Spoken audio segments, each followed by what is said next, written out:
This is the Free Zone Communiqué, transmitting from Virginia's unoccupied sector. If you think smart cities, DEI, censorship, government intrusion, bug paste, and other left-wing nonsense are no longer a possibility, think again. We've won one election with slim majorities. Our work to rebuild a free and sane America has just begun.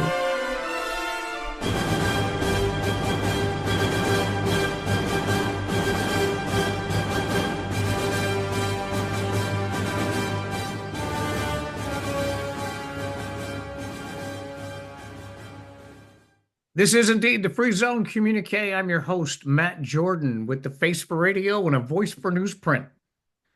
Tonight we have a very special guest, Brittany Cousin. She is a member of the Libertarian Party. I brought her on for that specific reason. Although I have watched her podcast, I have read a lot of her stuff, and I like what I hear. To be honest with you, I believe deep down inside this conservative is a libertarian trying to get out. In the meantime, my favorite lawyer is back in the news. Cue the Nathan Wade love song. She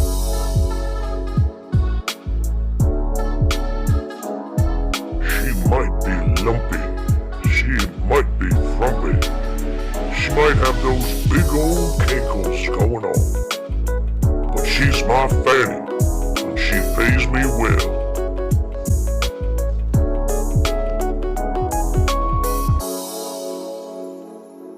Grumpy Fanny has been pulled off. She's been benched from this nonsensical Georgia Trump persecution. Besides her ridiculous relationship with Nathan Wade, spending tax dollars on her boyfriend, who she also hired for way too much money.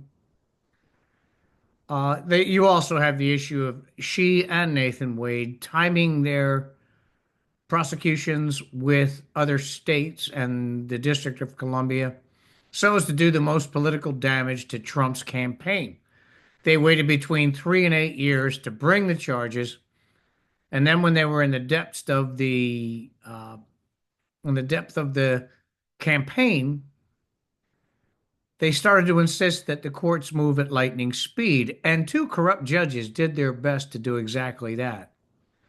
But the appeals courts were having none of it. In the meantime, all this stuff came to light about Frumpy Fanny and Nathan Wade, and they decided to put that one aside. She can appeal. I honestly hope she does. I hope she does appeal. I want to have her to kick around for a while longer. It will demonstrate the circus that is the Democratic Party and their willingness to prosecute people for political reasons.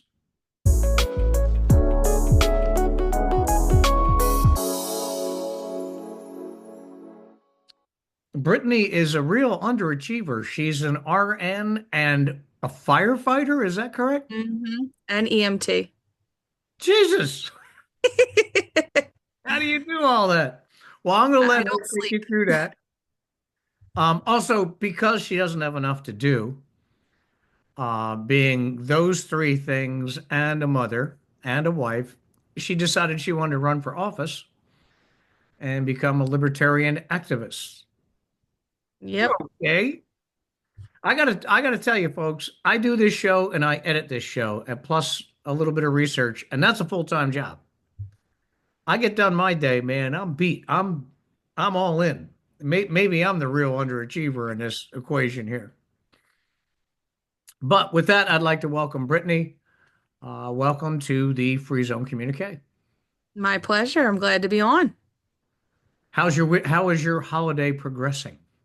It does not feel like Christmas this year. I don't know why. It just does not feel like it. I don't know if it's just I've been so busy and then we got sick after Thanksgiving. So I haven't really decorated. I think my Christmas tree's been up since last Christmas. I never took it down. I just spruced it up this year and plugged it in. We don't even have a Christmas tree this year. Talk about a pair of bah humburgers. We do the important traditions, eggnog hangovers, die hard, hanging out with all my ho-ho-hos, my decorations this year are three inflatables on my lawn. You have me beat. I have two. Yeah, it took me all 20 seconds to do my decoration. My dad put them up. I live across the street from my parents, and my dad decorated my yard for me. I have a buddy, Dale, who goes absolutely nuts and I know he's watching. Hi, Dale. He goes absolutely nuts for Halloween and Christmas.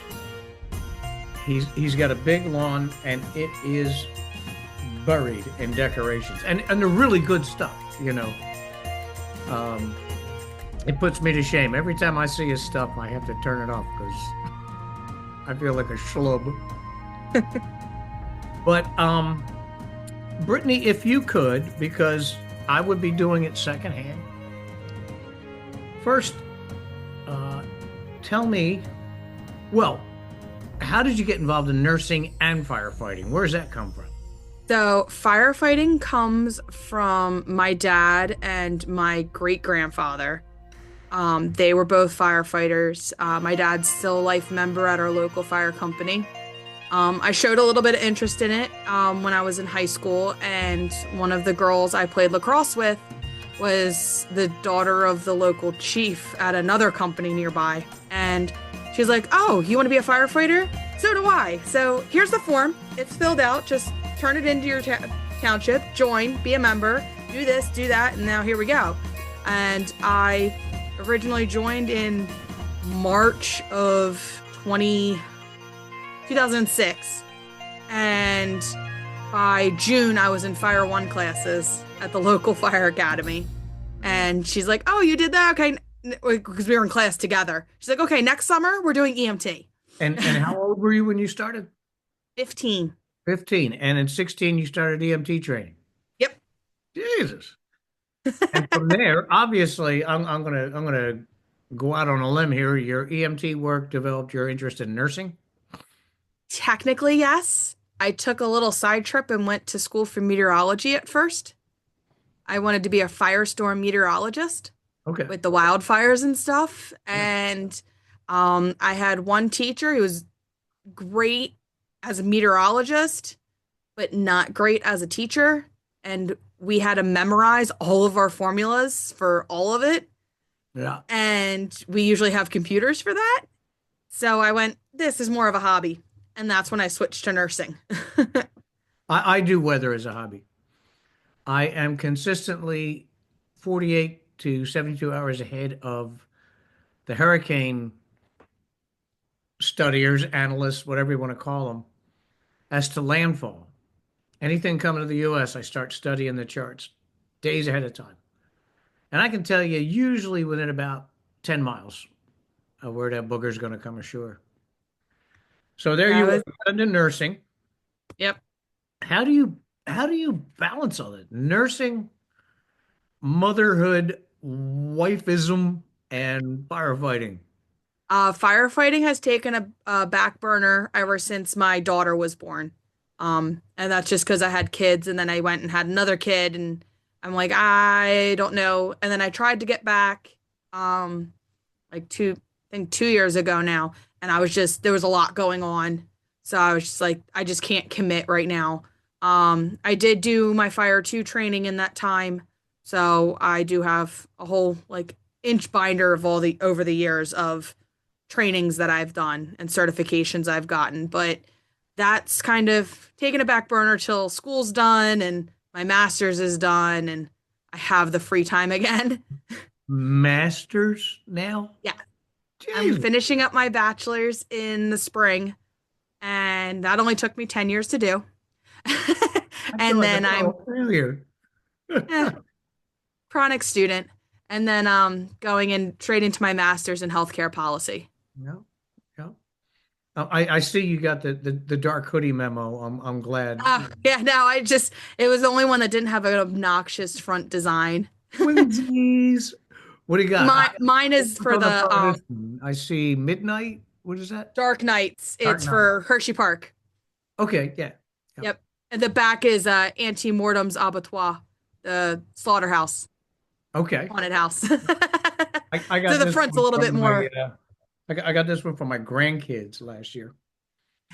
So in preparation for my discussion with Brittany, I broke out old copies of my von Mises economics and I started to read Rothbard. There's an interesting character. Mm-hmm.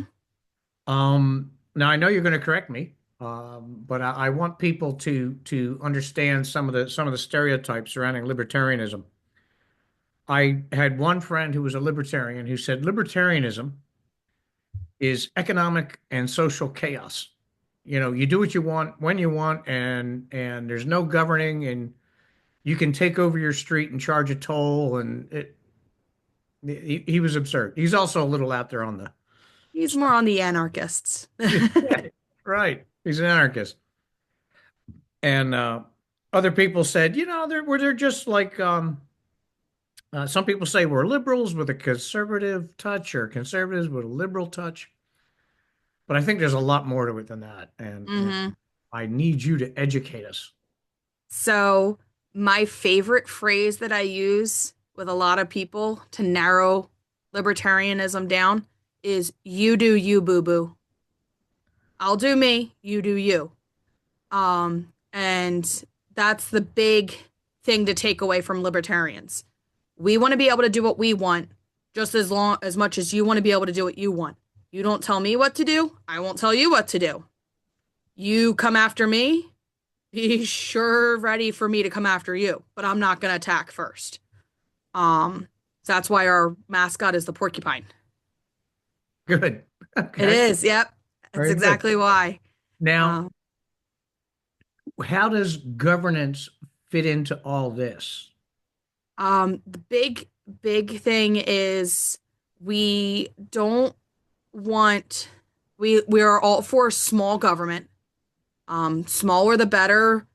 Absolutely none, even better. But we understand there's some level of order needed.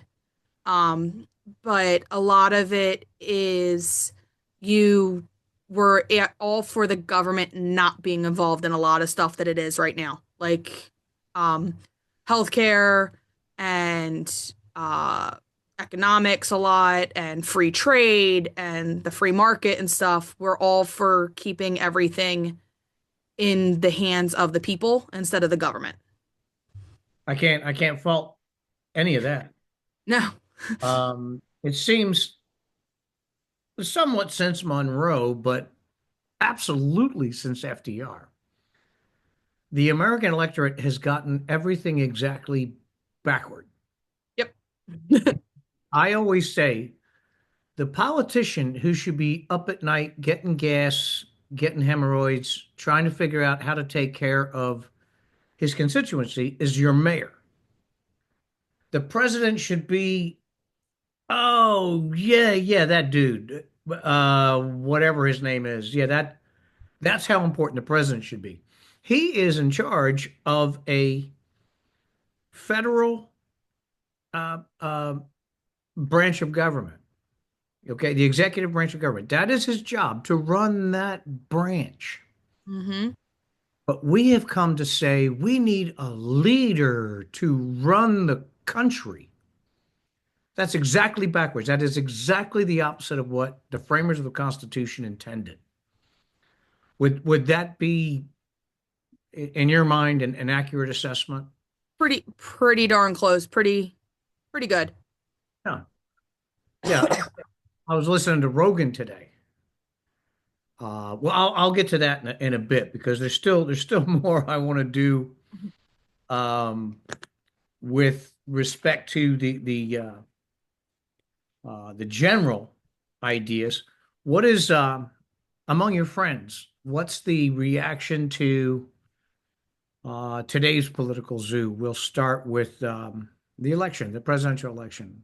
I actually have friends on both sides of the political spectrum.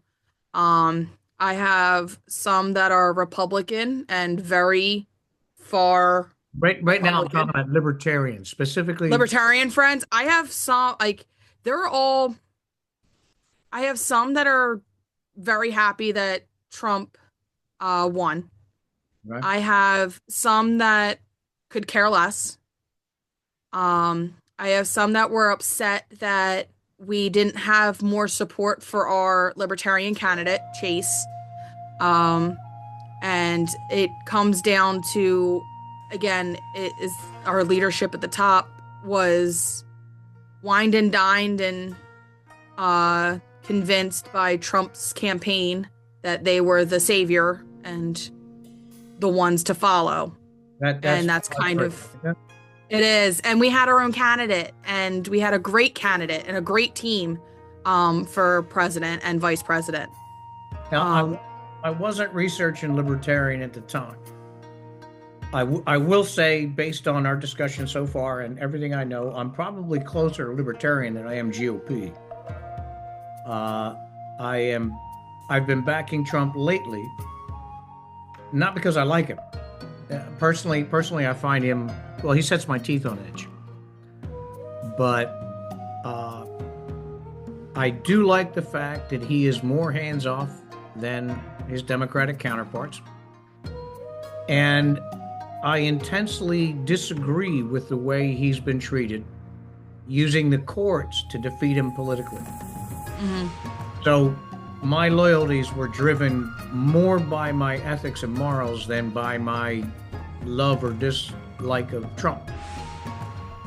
yeah. And I just bailed on my track of thought. Yes, I was going to say, because of where I've been concentrating. I didn't even know there was a libertarian candidate for president this year. Mm-hmm. You said Chase? Chase Oliver was our president candidate, and Mike Tremont was our vice president candidate. We'll leave some links for everybody to look at. Chase Oliver, and Mike Tremont. I did watch your show with Spike Cohen. Yeah. I love My Spike. man. I love Spike. He is a previous vice presidential candidate for the Libertarian Party, a businessman who Mhm. he bailed on business, not necessarily to pursue politics. He bailed on business because it was eating his insides out, and he was going to have a heart attack. Mm-hmm. So he decided better for his health to find another pursuit, and he got into politics. And he was probably just as fanatical about that, right? Mm-hmm. Spike, I love. I could spend hours just chit-chatting with him about all different stuff.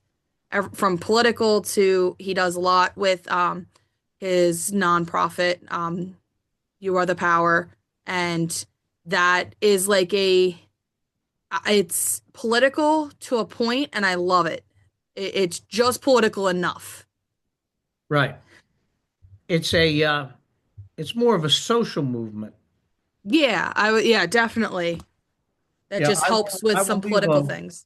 Yeah, I'll leave a link to You Are the Power. Is .com, .gov, .us? I'll get you what their exact link is. I don't know off the top of my head.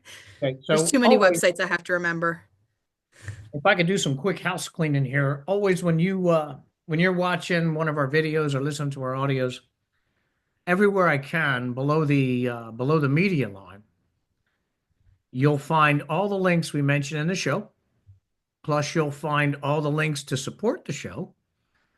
That will range from dealing with our sponsors at Hero Company. Have you ever heard of them, Brittany? I'm not familiar.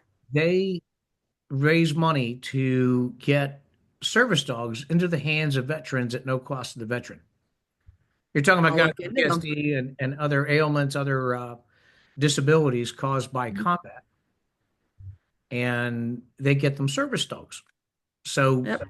the P4B and the Free Zone Communiqué support them. It's a symbiotic relationship. You also have Po River, where you can get Trump gear, P4B gear, free zone gear, whatever you want. And all this supports the podcast. And of course, always, always, always share, subscribe, like, follow. And if you're listening to me on Apple, leave a review, please. Reviews are very, very good. They help.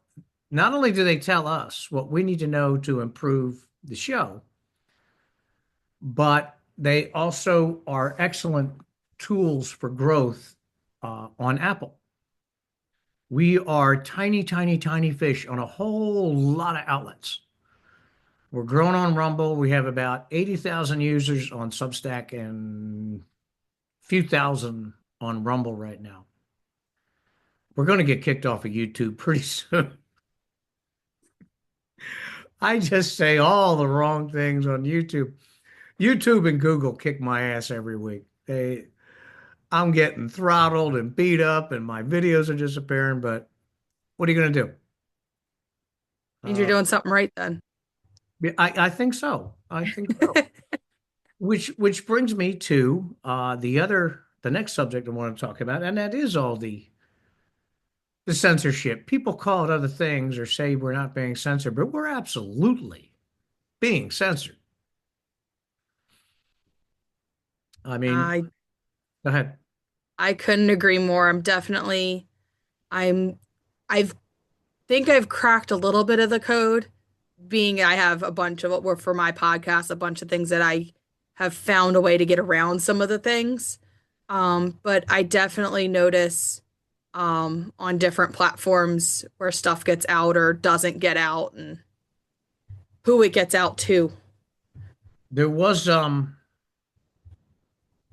Violet Witchell. I was watching. She does a recipe blog. I don't know how the hell it popped on my stuff, but um, she was being interviewed, and she said that she mentioned on her podcast that she was going to be honeymooning in Egypt, and she had her stuff yanked because she said the word Egypt, because Egypt means terrorists, and you're being critical of terrorist countries because they have terrorists in them. She was just saying, I'm going to Egypt, you know? That's it was And it would have been, the typical places, Giza, Cairo, maybe that resort on the canal, mhm. cool place. Yeah. And she got throttled for saying the word Egypt. That's the same as it's somewhere my husband and I got flagged by the FBI because for it's a twofold thing. We traveled to Indonesia like 2 years ago for a wedding, for family, and we came back and our oldest, who likes to play video games, it was like Hearts of Iron 4 or something like that. So it's like a world domination game and they have building nuclear weapons. He typed in where to get uranium and did not finish his sentence of in Hearts of Iron 4. So The phrase sirens and doesn't lights come went in off here. for them. Yeah, And we got a phone call going, "What you doing? yeah. What you thinking of?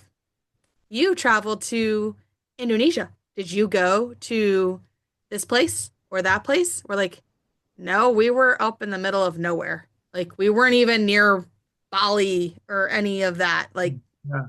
we weren't in Sumatra. We were up in Blatar and Jakarta." And there it was just you can't say anything because like my son typed in the wrong phrase and it set off alerts. Yeah, yeah. It's affected this show in so many ways. Um, I have lost personnel on this show. Let's put it that way. To the censorship, to the imprisonment attitude that people have, and this booger, this is a spy. Okay, I have not looked up workouts, workout programs, exercise, anything like that for a long, long time. But the other day I talked at some length to my wife about exercise, and I was day one back on my I go on and off my exercise regimen. So I'm day one back on my exercise regimen, and we were talking about it. Today I am inundated with buy this workout program, check out this workout program. Here's how you build your abs. I've done none of that in I don't know how long. And this is the reason. This was sitting right next to me when I was talking about it. And these people, they've gained control of our lives, in my opinion, but only because we let them. I used to freak out about the Holocaust, Jews being rounded up onto trains by the tens of thousands by a handful of guards. At no time did anybody in the crowd say they can't kill us all at once. We overwhelm them, we kill them, and most of us get away. Nobody even thought to say that. But they did have guns, and they did have coercion, they did have beatings, they were dragging people through the streets. In the United States, it doesn't even take that. We're 1984 without the Ministry of Love. Yeah. We just, some cool dipshit on Instagram says something, and half the country says, okay. And the argument's over. Yeah. You know? Now we have artificial intelligence too. Yeah, and artificial intelligence is going to make that even worse. But these people pick it up, and we get throttled, and everybody bitches. Oh, I got throttled. You know, they tell their friends, and then they don't do anything about it. Yeah. You know? They complain for a little bit and don't put any effort behind their words. They're, in truth, the keyboard warriors. Correct. There's just some that actually have some oomph behind it and use it for good, and others just use it to hear themselves talk. Yeah. TikTok can't control us. If 99% of the people on TikTok quit, boycott TikTok. Mm-hmm. Facebook, we just pick your target and boycott them. Mm-hmm. But yeah, so Trump won the presidency. I went on a little tangent there. Did you notice? Because we were talking about the election 10 minutes ago. So Trump wins the presidency. And you have the transition going on. And we do this, I hate these things, it's continuing CR. Okay. How did you see that abortion in the last week or so? I honestly, right now, I've been just avoiding a lot of federal politics completely right now till after Inauguration Day, just because it's nothing but tit for tat or drama. That why raise my blood pressure when it's already done. No. I was hoping to get your take on first continuing resolutions. It's Congress has one goddamn job. One. Pass the budget. Everything else Congress does is Extra. icing on the cake. Extra. We haven't, what's it been, 19 years? I think in 19 years we passed one budget or something. Oh yeah, it's always just been, they keep kicking the can down the road. Eventually someone's gonna have to deal with it, but right now they don't have to. Right.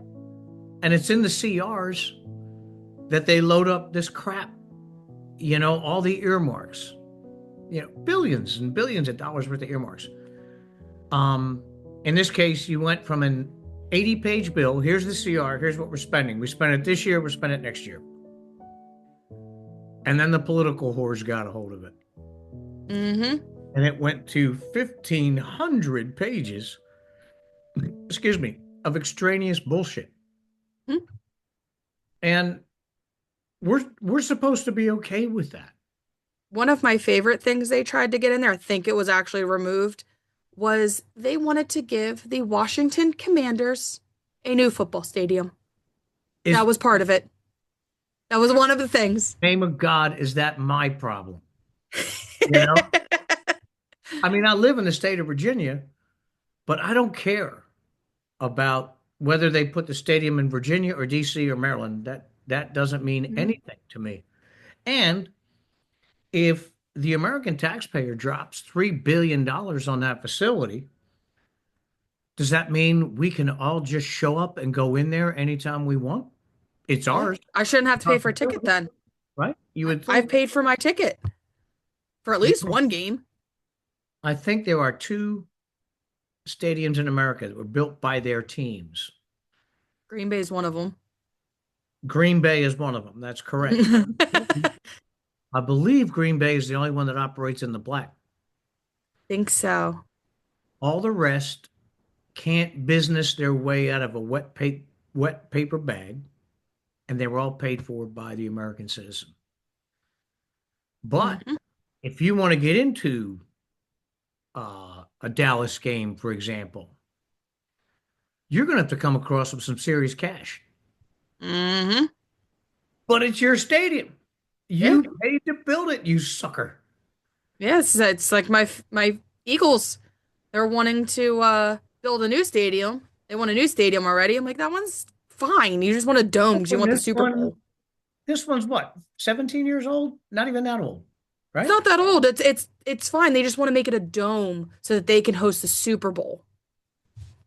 Because it's not a dome. Well, the Eagles can pay for that damn dome. Yeah.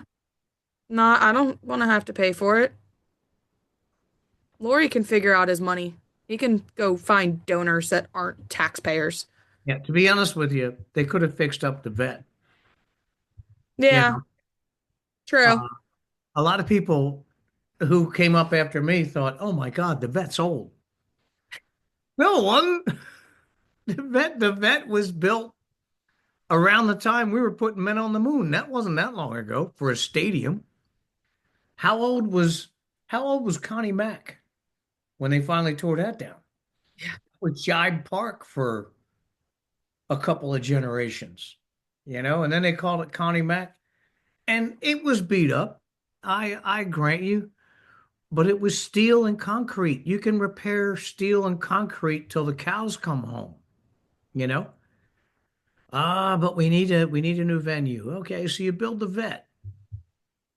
The vet's 30 something, It was something like that. and then we build FedEx Field. Seriously? Yeah, we have Lincoln Financial and Citizen Bank. Citizen Those are Bank. the two that replaced it. We Okay. went separate, two separate ones. So it kind of made sense because then they can have two games at once. But just imagine the traffic. Or Yeah, well- have three games. Have a Sixers or Flyers game at Wells Fargo. Have a football game at the Link.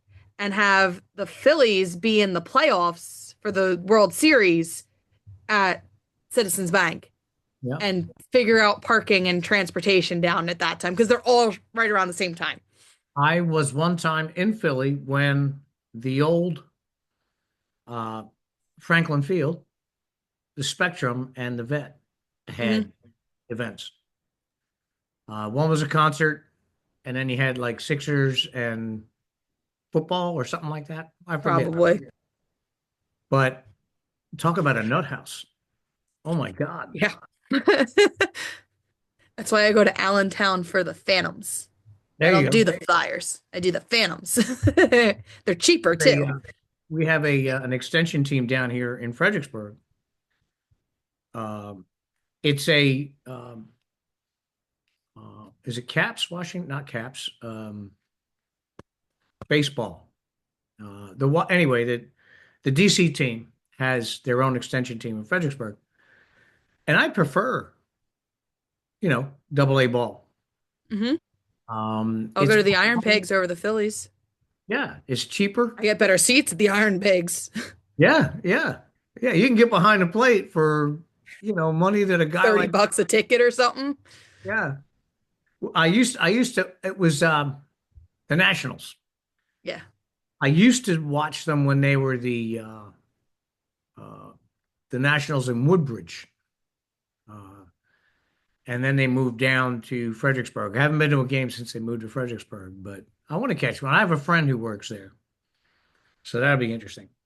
Anyway, we did the CR. I'm hoping that Trump tells these knuckleheads, I don't sign anything, number one, unless it's a budget for the whole year and zero earmarks. You want to spend money on things other than entire departments. That bill stands alone. You vote it up or down, and then you send it to me, and then I'll sign it or veto it. But the budget is just to fund my departments, and that's all. Yep, that's a very libertarian concept. We are very for single line item voting and a budget. I'm surprised, like, he's a businessman first. So it should make sense Yeah. that I only want the budget. I don't need all this fluff. That's not the budget. I'd like to see the line item veto brought in, where there's 1,500 lines, and he says, this is stupid. Cross it out. If Congress still wants that thing, they need 60 votes in the Senate to override. That, make them do their goddamn jobs. Pay them enough. Yeah, they've handed all their power to bureaucrats in the executive branch. And after doing that, they still can't come up with a damn budget. With a whole year to work with. I don't know how we're doing we're doing good on time. There was so much. My original page of notes under your name disappeared. So what's next for the Libertarian Party as you see it? Big thing right now, we need to get ourselves together and present ourselves as like grown-ups to the world. Right now, I feel like we're presenting ourselves like high school kids trying to, like, 15 and 16-year-olds just got their working papers, trying to be the boss of a business or tell the boss what to do. Yeah. And I kind of want us to come across as more adults and serious and have our act together and mature and behave appropriately in professional manners, like professional emails and not calling people names publicly when you hold a elected position in the party, no matter which level, national, state, county, whatever. And a big thing I want to see us do is just grow and educate. I don't care if you join the Libertarian Party, but I would love to be able to work with you as long as we can find some common ground and be able to accept the ground that we aren't common on. Yeah. One of the criticisms I've had of the Libertarian Party, and it's not across the board. There are places where it's strong, and there are places where these guys do the fundamentals. But too often they want to put somebody up for office of President of the United States. And yet the people who are trying to build this have never even gotten an alderman elected, in their home city.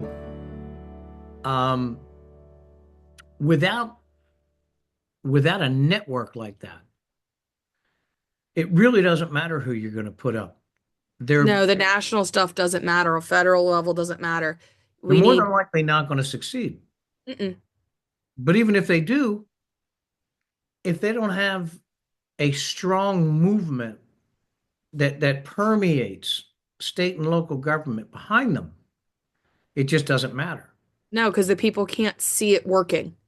Right. And that's the one thing I like about being in Pennsylvania is we've used in the past the Malta maneuver, which is we pretty much go through and find positions that we have a really good chance of winning and find good candidates and put candidates in. And we have in Pennsylvania probably the highest elected number of libertarians in the state. I think we have I don't know what our exact numbers, but I knew at one point we had almost 300 elected libertarians in various positions from um, um, judge of elections to county commission to township supervisor or different everything from local township level up through county level. And that's where we seem to thrive right now. And we need to focus a little smaller because, like you said, we need that foundation. And it goes back to the concept of build your house upon a rock, and you'll do a lot better than if you build your house upon sand. You need to Right. get that foundation set. And it makes it easier when you do have those federal candidates, when you have that network below you to go and do the legwork and grunt work of getting those signatures, getting and finding those um, voters to convince them.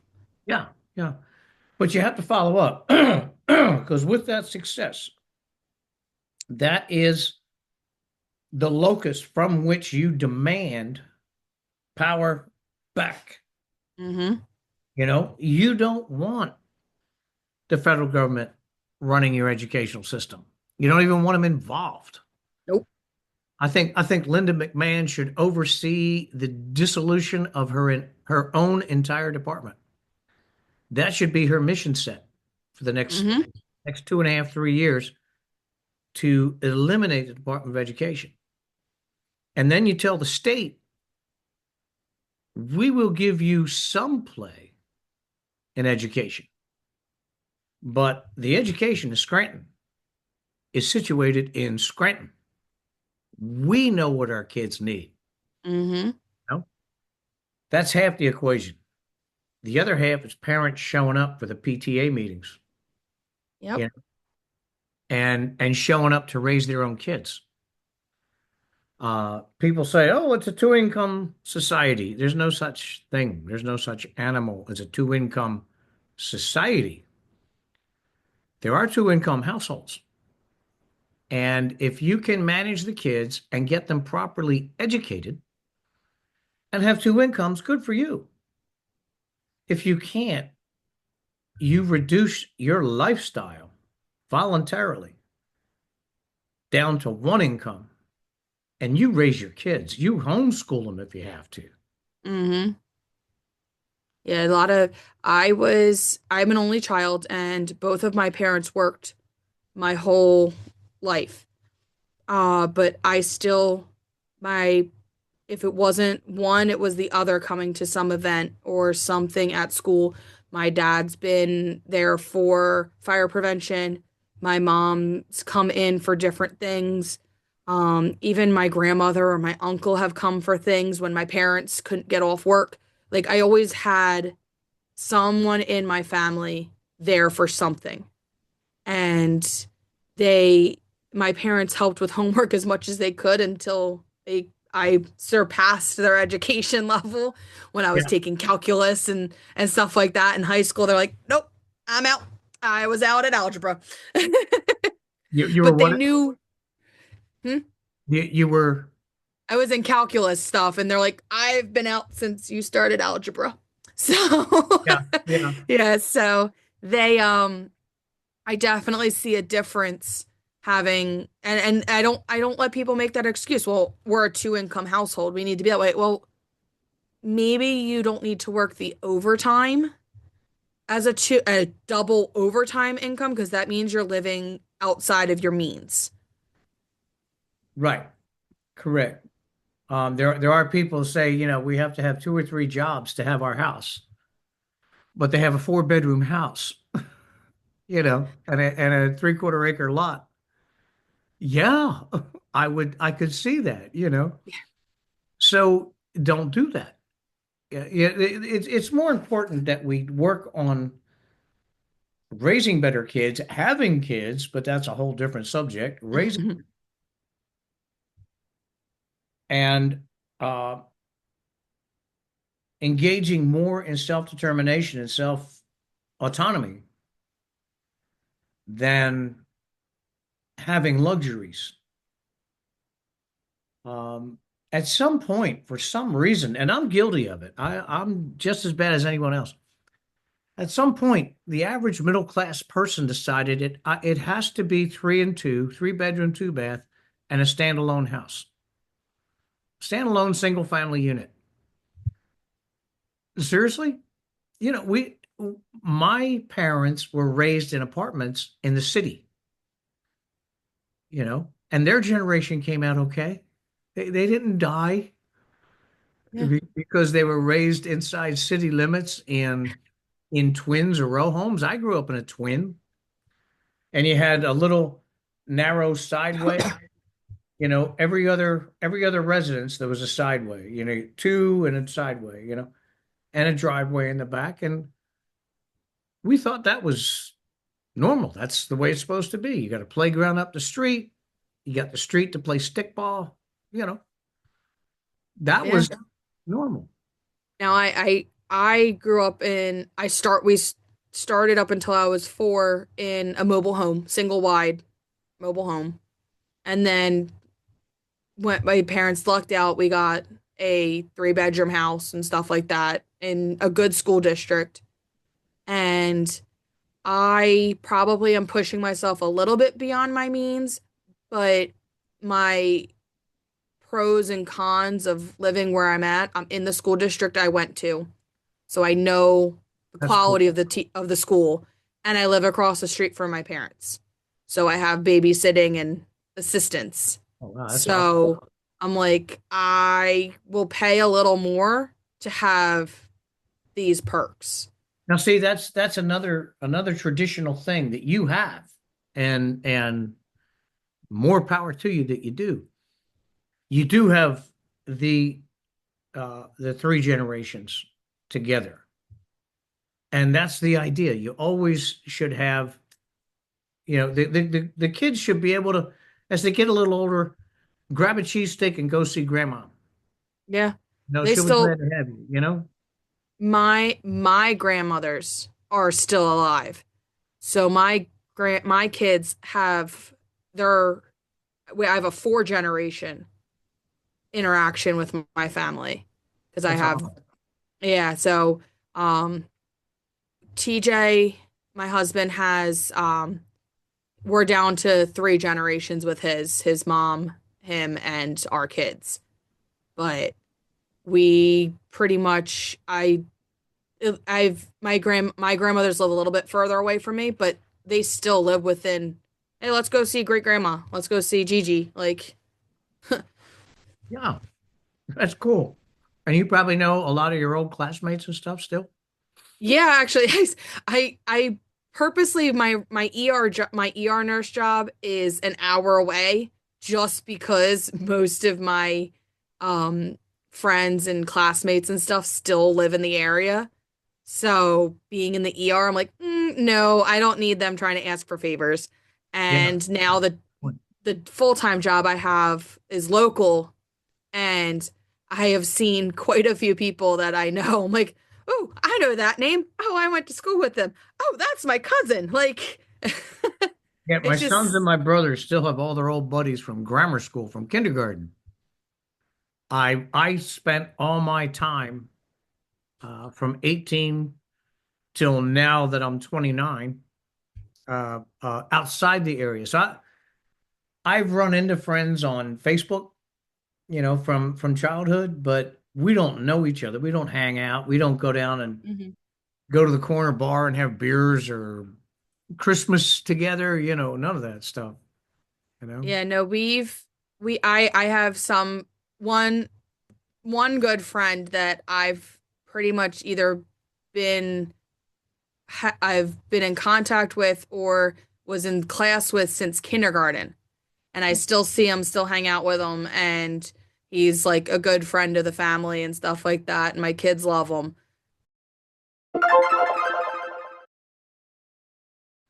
I had a little something from Peter Zeihan.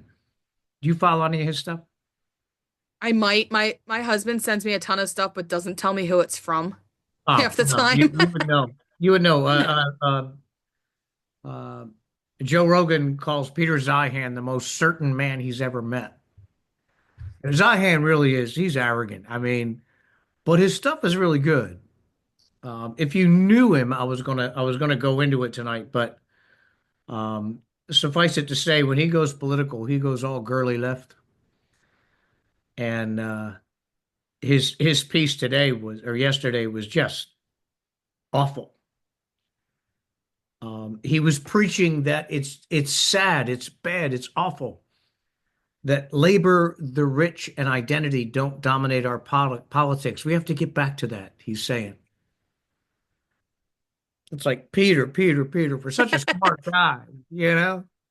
Didn't we But learn that didn't work? exactly. He says we're getting back to voting for issues. No, no, Okay. no shit. Yeah. And the issues that carried this election were all the ones we were lectured by the government, the media, the deep state. These were the issues we were told were bad. And they carried the election, you know, which indirectly, and I'll call an audible and make this the last subject. Um, I'm starting to hear rumblings again. We got to get rid of the electoral college. Let me set it up this way. We have 3,400 and some counties in this country. Trump won 3,000 of them. And yet, the Dems still carried high 40%. You know, if the counties were all divided up equally, the Dems wouldn't have carried 1%, you know, but they carried 40 some percent of the vote. And if you look at the map, it's all red except for a few blue splotches. Okay. Now take away the electoral vote and flip that map, right? And let the Democrats lose when they dominate almost the entire map because, you know, because it's popular vote, right? Hmm.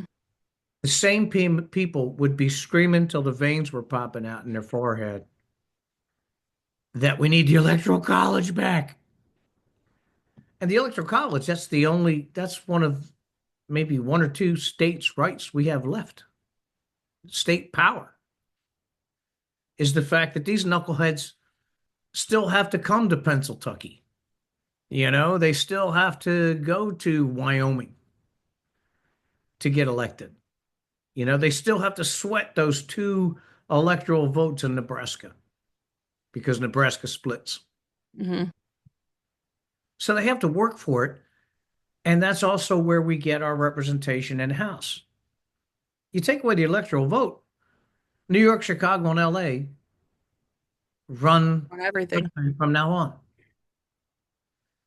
What's the libertarian line on that? Um, I know I think it's Rothbard was kind of pushing, at least we're doing this for the LNC level of stuff of having 50 representatives.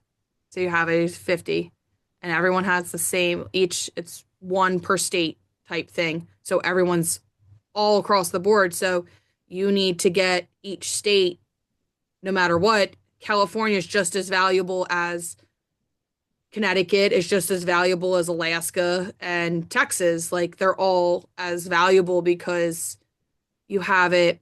The electoral college is flawed in the fact of you do have some of the bigger states have a little bit more say and more pull. So you have the couple states, you have your swing states that are popular. Pennsylvania is a swing state. So they're going to spend more time in those states that can flip them either way. And they're going to kind of ignore the states that oh, I'm from New York. I've got this in the hat, or I'm from here. They're going to vote for me because I'm from there. And if they don't, it's only two votes. Like they don't, some of them don't care. So it's a slippery slope. There's probably a better option, but we don't have that yet. Yeah, I don't think anybody's divided yet. I see it as a compromise between um, popular vote, straight up popular vote, no boundaries, which means that calling Pennsylvania Pennsylvania will just be a decoration. Hmm. It's not a sovereign state anymore. Popular vote, or um, like you said, the even count for states. Having the numerical arrangement, more population, more electoral votes, is kind of a nod to the popular vote. But the fact is, when you vote, you're not voting as um, you're not voting as Brittany the American voting for the American president. You're adding your voice to the voice of your state, and your state is going to speak and say who's going to be who they wish to be president. Most people don't appreciate how important it is to be a citizen of your state. Again, we talked at the beginning, we got the whole shooting match flipped over backwards, right? Upside down. And they think, oh, well, worrying about the federal government, that's the varsity, whereas the state's like the JV or the freshman team, And people don't even know who their state representatives are, Yeah. you know? Um, so I think if we concentrate more along those lines, if we teach people more about that, I think by default we come away with a better union. Yeah. It is these, Knowledge is power.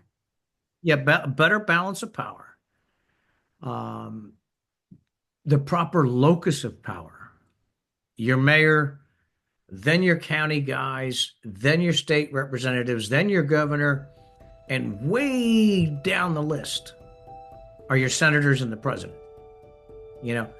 They should be at the bottom of the heap. They have 3 jobs, according to the Constitution: the military, foreign affairs, and ensuring free flow of interstate trade. That's their job. But now we have 600,000 pages of U.S. code and millions of pages of regulation. Yeah, and I think it should be that people should feel more empowered to go to their local powers, mayor, township supervisor, alderman, whatever it is their first tier. Go to them. People feel like they just jump past and then nothing happens. Well, yeah, because you're one person bringing this issue to them. There could be 100 other people with that same issue. Right. But what does get past your town council and your mayor should be a small fraction of those issues. yeah, it should be able to hand it in house. Right. We should be pounding our mayors and county supervisors to death. That's why I'm running for township supervisor. I was just about to get there. So you're running again. Yes, I am. And I've kept my campaign going since my last one. I county never council? stopped. Township supervisor. Township supervisor. Mhm. And it looks pretty good this time, yeah? Yeah, definitely. It looks really good because I kept that momentum from the last race. I didn't skulk away with my tail between my legs. I kept going. I have a ton of people in my township that come to me with different things. I'm out in the community. I do road cleanups. I'm big involved with I call out the township on their votes.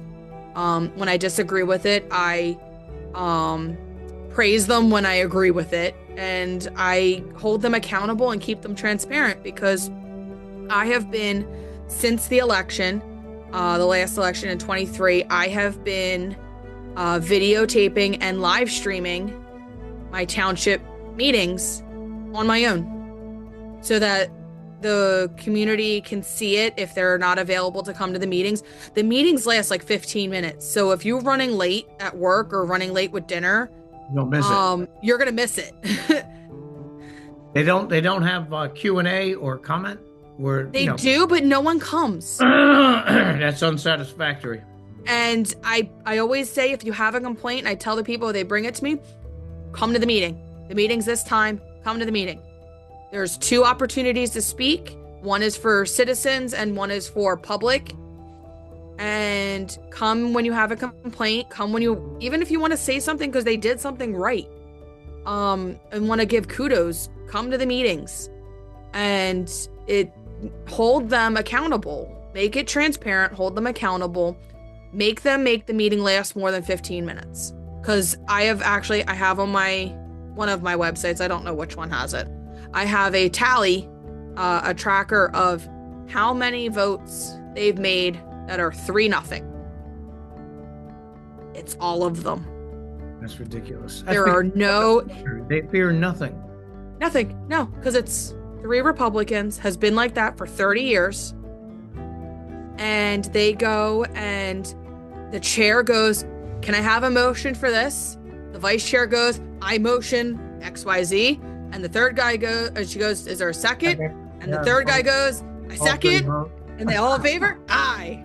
That's all it takes. The longest part it takes is the verbiage of the motion itself. First, you need a bigger board. That's where I'm getting.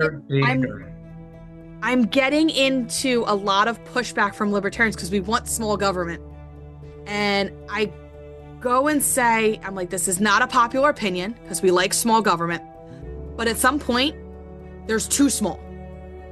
I'm like, I think we should be 5, because then you can actually have something pass still with some people disagreeing and showing some disagreement and being comfortable disagreeing, or Right. knowing, hey, if I disagree, the other 4 can still agree and it can still go through. So not everybody will get mad at me. The people that like me will say, cool, you stood up and said no.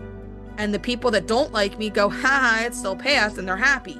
So more Yeah. people win. But it's a very hard, slippery slope to fight with the libertarians, and being on a libertarian ticket to push If I could for a suggest, little bit bigger of government. if I could suggest, by growing the board, you're not growing government. Yeah. You're not adding a layer of government or a new branch or a committee to put up TV monitors to watch the citizens. All you're doing is making that board more specifically accountable to people, and by default, getting more people involved. So when they when they go down to elect their county representatives, that precinct is going to have a new name. You got the other 3 that have always been there, and now there's this guy in my precinct who's running, or these 2 people that I have. Yeah, it's tough because ours are 6-year terms and they alternate every other year. So you have the first one gets elected, 2 years later it's position 2. 2 years after that it's position 3.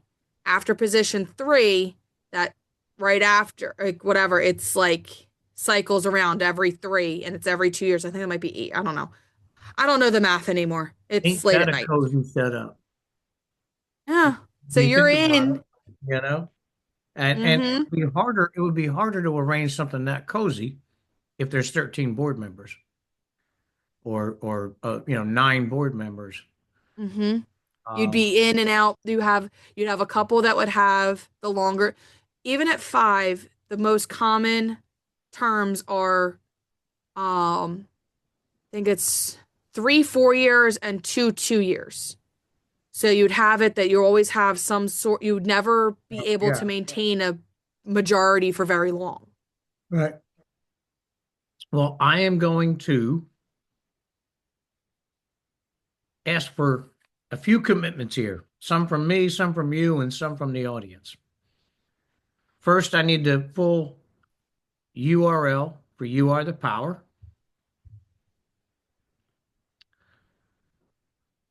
Links for Chase Oliver and Mike Tremont. Did you know Scotty Pressler, right? The long-haired guy that came through PA and registered like 90,000 voters. I might know him. I might know him by looks and not by. We need to harangue him. I am looking for mentorship for me, but also people across the country to do what he did or anywhere close to it. Not even in their whole state, just in their township or their county or, their little region of the state. His energy level is huge. His enthusiasm is huge. And his whole message is just get the vote out, get out the vote. He was giving Amish people rides to the polls. Mm-hmm. But he handed PA to Trump, literally. Mm-hmm. So he's on X. So now, besides myself, I need two people to hound him into giving us some time, some mentorship, whether I would like it to be a show appearance, but it could also just be communication. What are you doing right now? Who are you talking to? How do I do that? I can't even get involved in politics in my county. It's Republican. And I was working with the Republicans, or trying to just get involved. But they're so confident here in Westmoreland, they don't even bother. And yet the county demographic is changing kind of fast. So all of a sudden, these people who have been fat and lazy down there at Montrose are going to suddenly find themselves not so comfortable. Yeah. So I wanted Scott to teach me how to do in the county and in Virginia what he did in Pennsylvania. So we got to hound Scotty Pressler. Haunt him, harass him on X and say, look, you got to do this with us, I almost had him on the show just before the election took off. And then he started showing up on Fox and, CNN and stuff like that. So it was like, yeah, who's got time for my dinky little, 20,000 people or whatever it was at the time. With that, I now know another successful politician.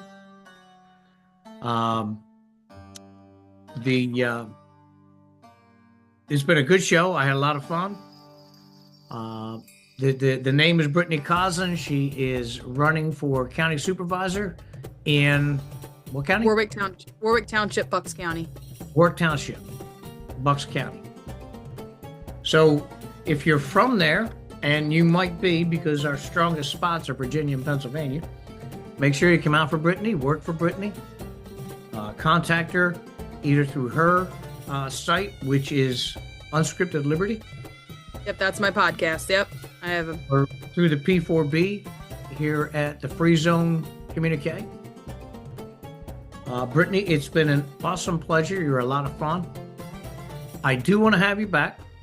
Of course. I want to let the conversation develop. There's going to be a lot of things in the next few months to talk about. We're going to start moving really fast, I think. When we start seeing people like Tulsi Gabbard at the top of DNI, oh my God. I can't wait to see what Biden does on his way out and what Trump does when he first gets in. How petty are they going to be? I can't blame Biden. Biden is a non-entity. He has been since 2018. Whoever is the illegitimate chief executive is trying to do as much damage as possible in these dying weeks. But the way I see it, anything they do without Congress, Trump can undo with a pen stroke. They want to make it hard to deport by presidential fiat. On day one, Trump can undo all those presidential mandates and have a few of his own. I prefer none of it get done by presidential proclamation. Yeah. I prefer to force Congress to do it. But to do that, we need to change the makeup of Congress, and we have to teach them to fear us. Ladies and gentlemen, they do not fear you. We have to teach them to fear us. So thank you very much, Brittany. It was awesome, and I'll see you again next time. Please tell a friend about the Free Zone Communiqué. We live and die with the share and subscribe buttons. Please use affiliate and sponsor buttons to support our work. Thank you very much for joining us today.